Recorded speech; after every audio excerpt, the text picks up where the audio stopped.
So welcome again to this particular session. So in the last one we talked about accounting concepts. I told you as far as accounting concepts are concerned, accounting concepts are basically defined rules, procedures and methodologies, correct?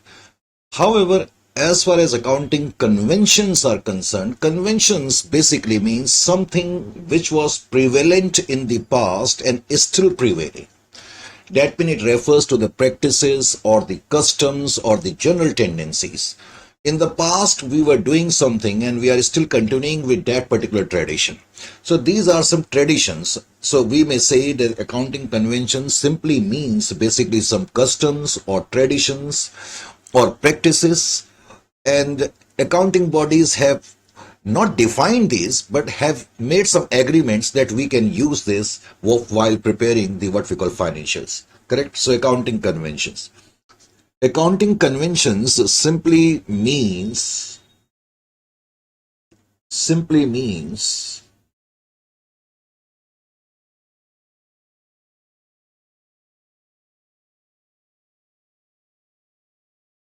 customs.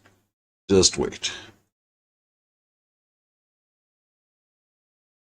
Means customs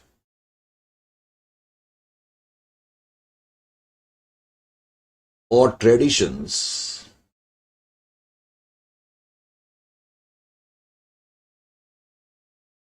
or practices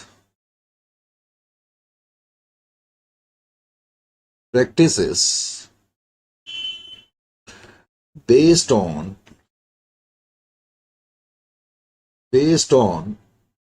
general agreements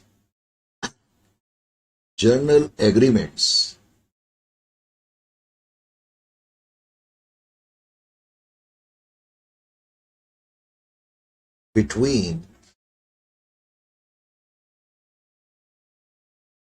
or among accounting bodies.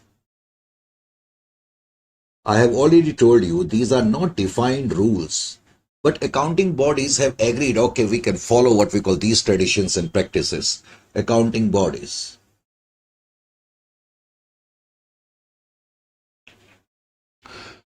The first one is known as Convention of Consistency. Convention of Consistency.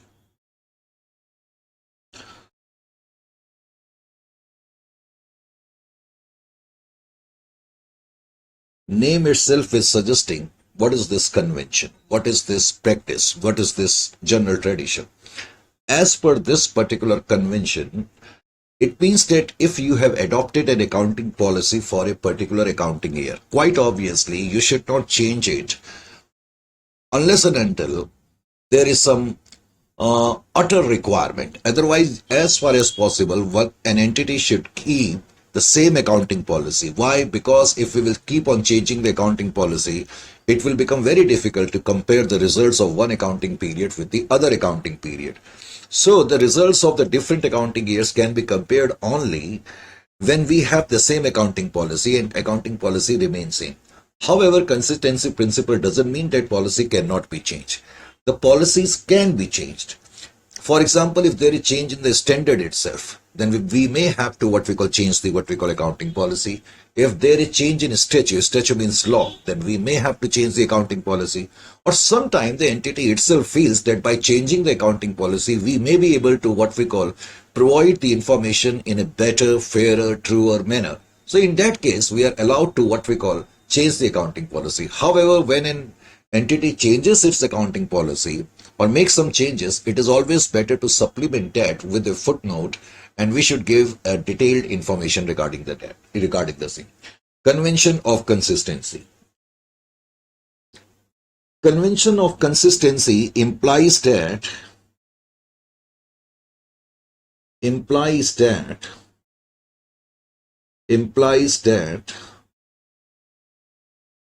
accounting policies,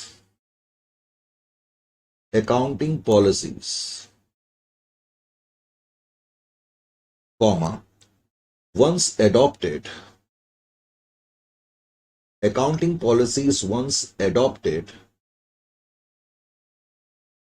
should not be changed, should not be, or should remain same, should remain same from year to year. From year to year. That means same accounting policy should be used every year. Generally, it implies this. The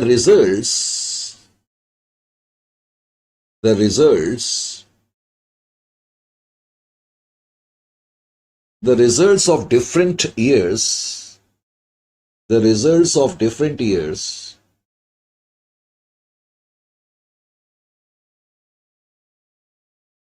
can be compared only when we will have the same accounting policy. The results of different years can be made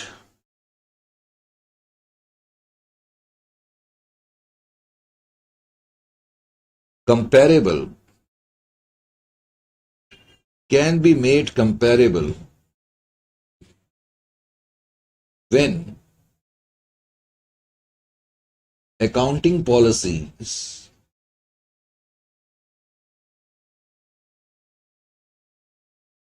when accounting policies continuously remain same.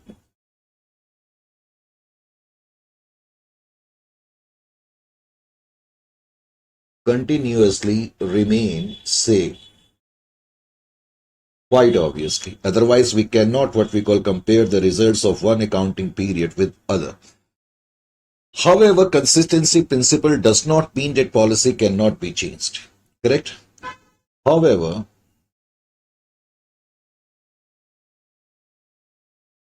However,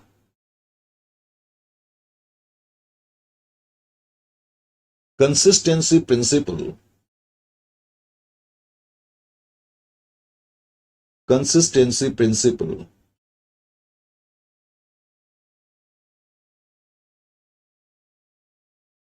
does not mean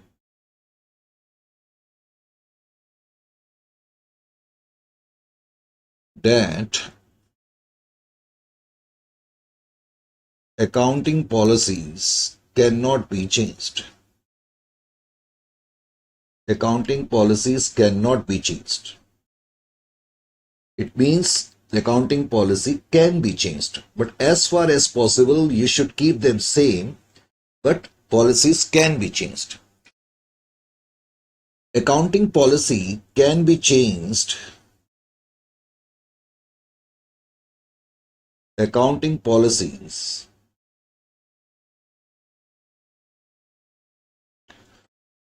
can be changed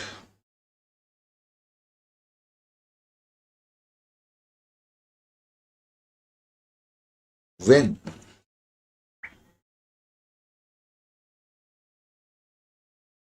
A. There is change in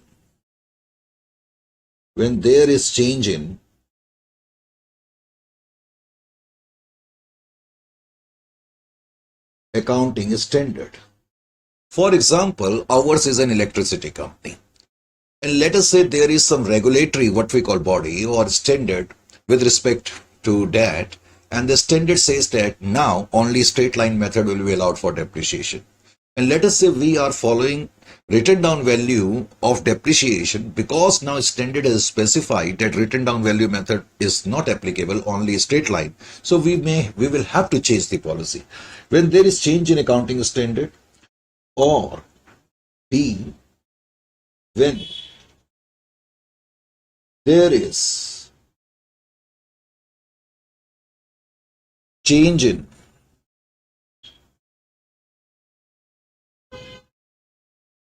law, sometime law or statute as we call it, statute, statute. For example, there is a change in Companies Act. Let us say Companies Act simply says that now onwards you cannot reflect proposed dividend as current liability. And suppose our firm is reflecting the proposed dividend till up to this particular point of time as current liability. Now because there is a change in law, we will have to change it. Or when entity is of the opinion, entity is of the opinion that by bringing in, by bringing in change, comma, financials, financials means financial results or financial statements. Financials can be presented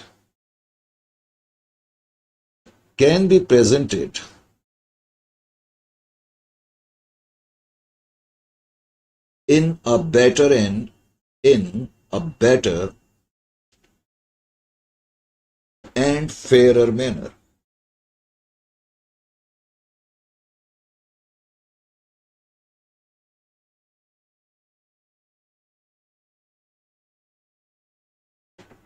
So these are the three circumstances when changes can be brought about in the what we call accounting policy. One, if there is change in accounting standard or there is change in statute or law as we call it, or when firm itself thinks that by bringing about the change, perhaps we may be in a better position to present the what we call results in a better, truer, fairer manner. So under such circumstances, changes can be brought about. Is it clear to you or not? Next convention is with respect to what we call convention of disclosure or materiality. B. Convention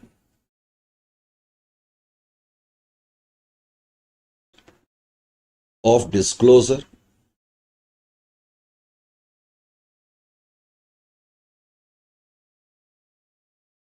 or materiality as we call it.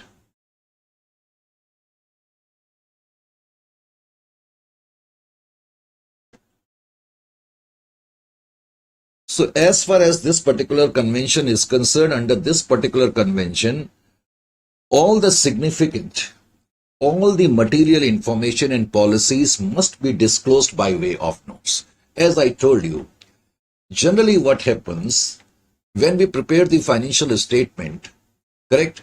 We simply write depreciation, salary, revenue, sales, simply a particular item. But sometimes it is important from the perspective of the various parties who are interested in our financial statement to have a detailed information of a particular thing, and especially if the information is significant or material. So as per this, in this convention, all significant material information and policies must be disclosed by way of notes. Now further, as per this concept also means that all the information that is material should be recorded and presented, while immaterial information should be ignored while framing the what we call financial statement. Material information only should be, material means which is vital. Material actually is defined in account in this manner, and information, if it is omitted, then it will lead to what we call misleading results.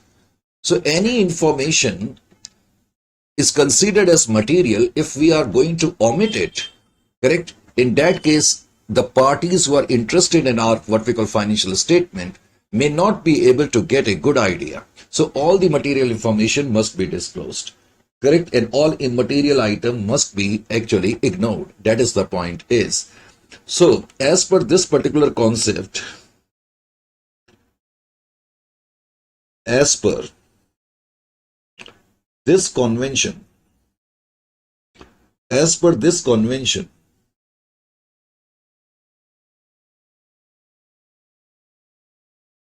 all significant basically means important, all significant material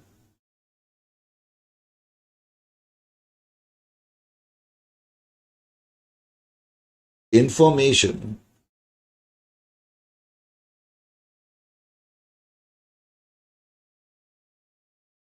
and policies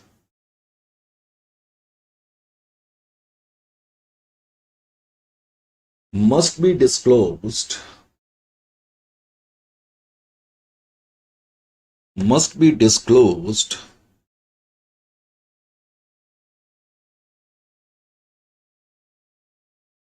by way of notes. By way of notes.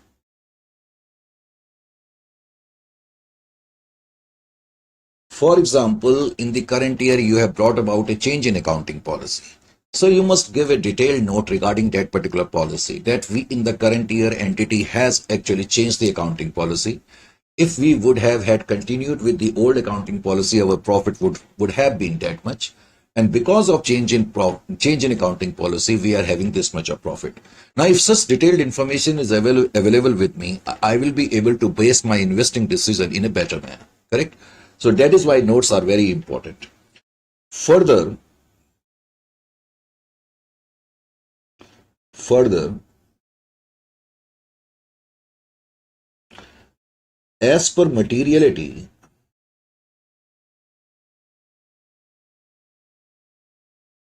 as per materiality convention,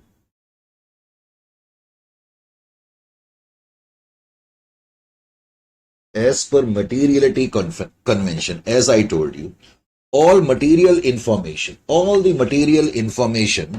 that is considered material, correct, should be recorded and presented. As per materiality convention, all material information, all the material means significant information, all the material information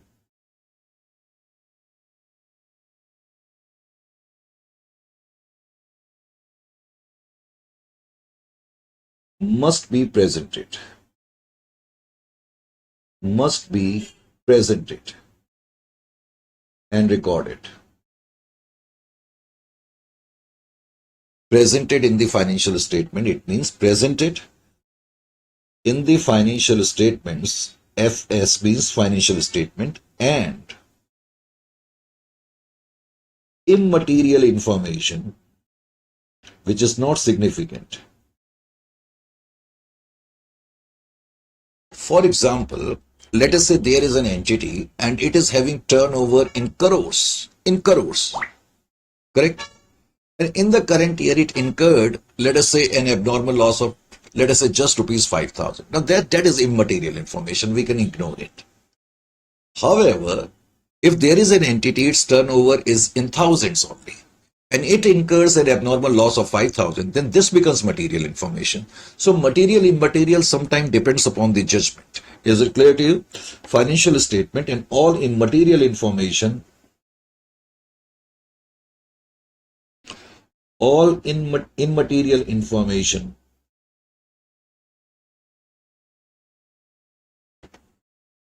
should be ignored.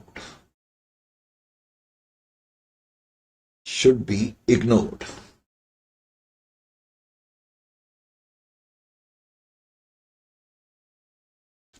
As a student of commerce, you also need to know what we mean by material information. I told you a moment ago what we mean by material information.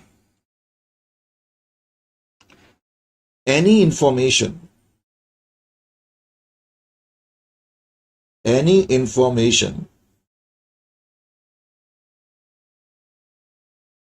is considered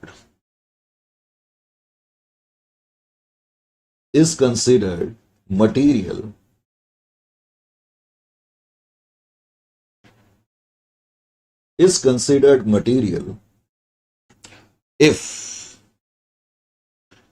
it's misstatement means if this information is presented in a wrong manner. If it's misstatement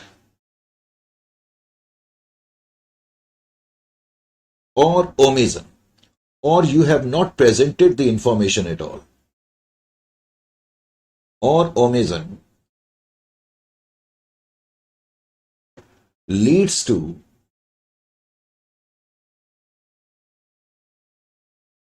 misleading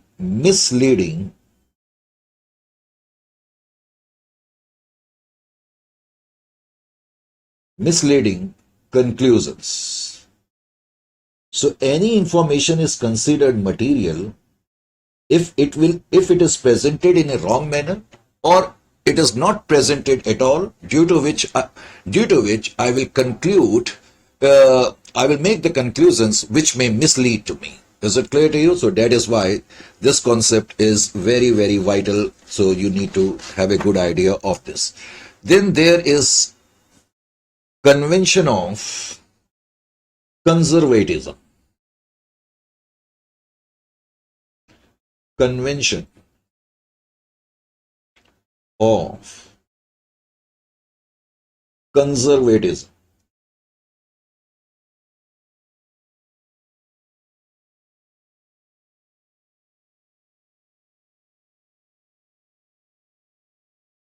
Convention of conservatism.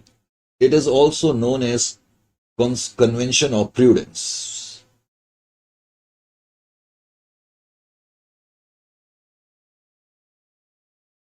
Conservatism or prudence, what we mean by it? Actually, prudence means wisdom, deep thought. That means whenever you take a decision, you must prudently act. Prudently act. There is a phrase in English, think before you leap. Actually, before you leap, always estimate deeply what is the distance, whether you will be able to leap it or not. Correct? So similar to that phrase, in accounts, when we prepare the accounts, we have to apply conservatism, prudence. Conservatism and prudence are one and same thing. It means wisdom. Correct? What does it mean? Indirectly, it means that if, let us say in the current year, I am in the current year, but I am expecting a loss in the next year. I am in the current year, but I am expecting a loss in the current year, and I am very sure that in the next year I may have that loss. How I can anticipate it? For example, let us say in the current year we have made a big amount of credit sales to a customer. But when we reach the end of the current year, we got information that that customer's financial strength has suddenly become very weak. So now we may think that perhaps that particular customer may not pay to us. So we are anticipating a loss. Loss hasn't taken place in the current year, but we are anticipating. So as per conservatism or as per prudence, as per wisdom, it means even though this particular loss hasn't taken place, you are simply anticipating it.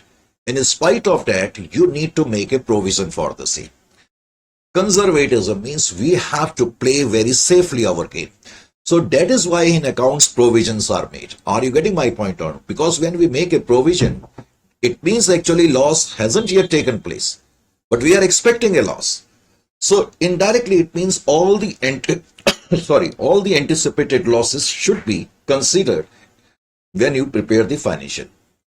So and it is anticipated, it is not actual, but still you will have to provide for it. That means all the anticipated losses should be recognized. However, at the same time, let us say we are in the current year, and let us say our entity has been sued, means let us say some other entity has put up a case against us. We call it that we are being sued, SUED, by other entity. So this case is going on. But we are very sure that by the end of the current year, result will be in our favor. It means we are very sure that we will receive some compensation from the other party. This time we are anticipating a gain.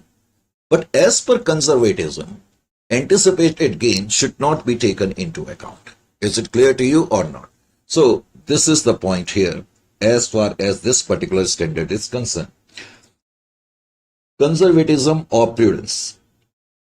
As per this convention,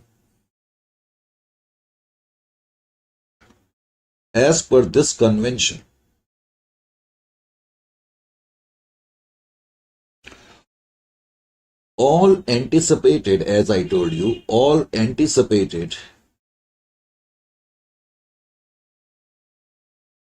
losses,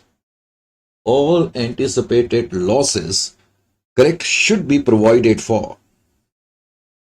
Should be provided for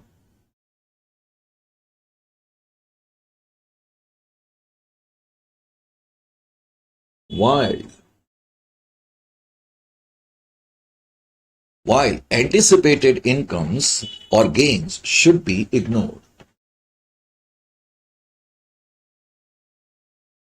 Anticipated gains should be ignored.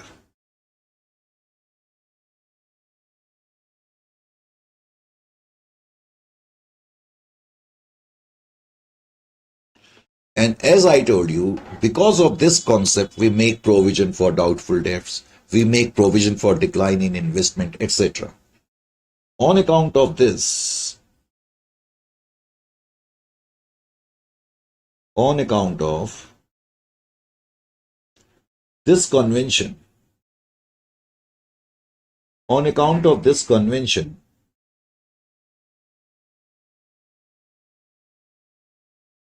comma, provisions like provision for doubtful debts,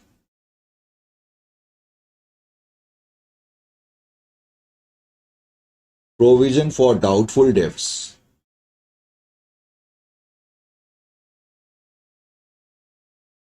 comma, provision for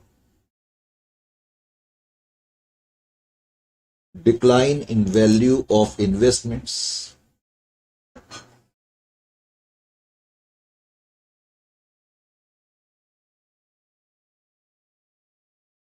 are created.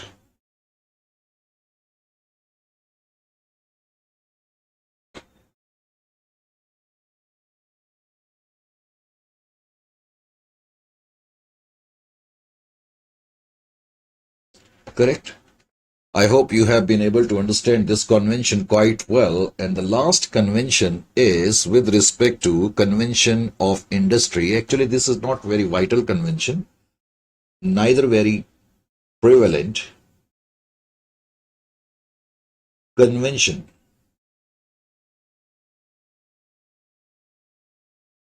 of industry.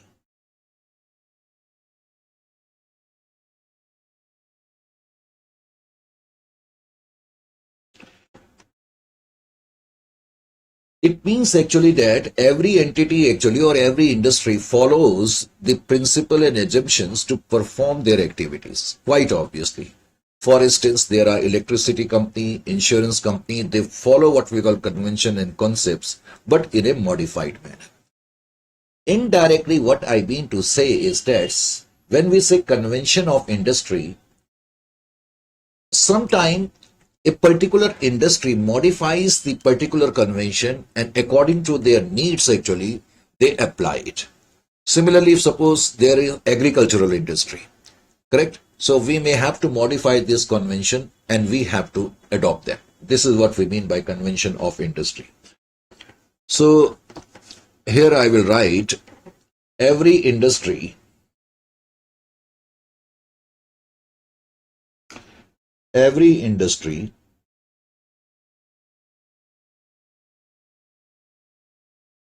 follows every industry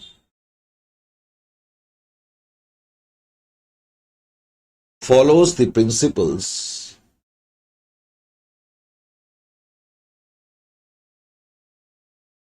every industry follows the principles, correct, and assumptions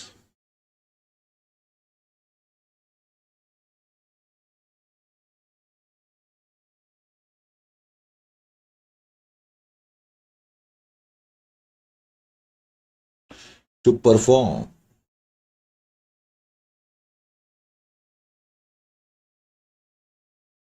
their activities. It is obvious activities. For instance,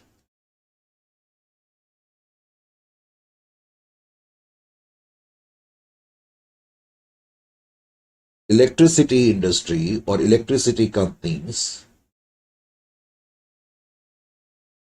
electricity and insurance companies, even banking companies,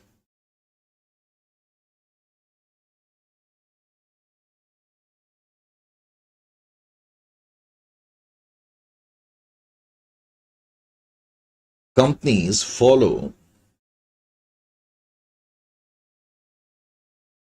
conventions and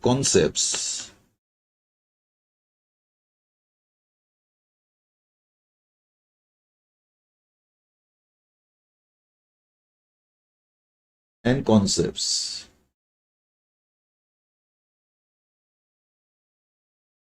in a modified manner. So according to the needs of the industry, they may modify a particular convention or concept and follow it in a modified manner.